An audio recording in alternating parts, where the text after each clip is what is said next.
আমাদেরকে আল্লাহ রাব্বুল আলামিনের দেওয়া ইসলাম প্রতিষ্ঠার জন্য কাজ করা লাগবে কি লাগবে না? লাগবে। বিশ্বাস করেন, ইসলাম যদি প্রতিষ্ঠা হয়ে যায় শুধু মুসলমানদের জন্য সুবিধা হবে না, প্রত্যেকের জন্যই সুবিধা হবে। যেহেতু আইনটা আল্লাহর, আল্লাহ রাব্বুল আলামিনের আইন প্রত্যেকটা মানুষের জন্য সমান, তাই কি না? একটু খেয়াল করেন, আল্লাহ রাব্বুল আলামিন যখন মেঘ থেকে বৃষ্টি দেন তখন বৃষ্টি শুধু মুসলমানদের জমিনে হয়, তাই হয়? আল্লাহ রাব্বুল আলামিন যখন মেঘ থেকে বৃষ্টি দেন তখন হিন্দু, মুসলিম, বৌদ্ধ, খ্রিস্টান প্রত্যেকের জমিনে, প্রত্যেকের বাড়িতে, প্রত্যেকে এই বৃষ্টির সুবিধা উপভোগ করে কি করে না?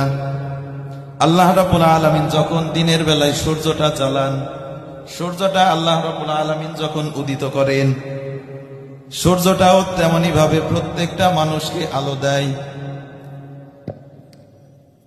আল্লাহ রাব্বুল আলামিন মেঘ থেকে যেমন প্রত্যেকটা মানুষকে বৃষ্টি দেন, সূর্যের আলো যেমন প্রত্যেককে আল্লাহ রাব্বুল আলামিন দান করেন, তেমনি আল্লাহ রাব্বুল আলামিনের আইন দিয়ে যদি দেশ চলে, রাষ্ট্র চলে, তাহলে আল্লাহ রাব্বুল আলামিন প্রত্যেকটা মানুষের জন্য সমান সুযোগ সুবিধা দিয়েছেন।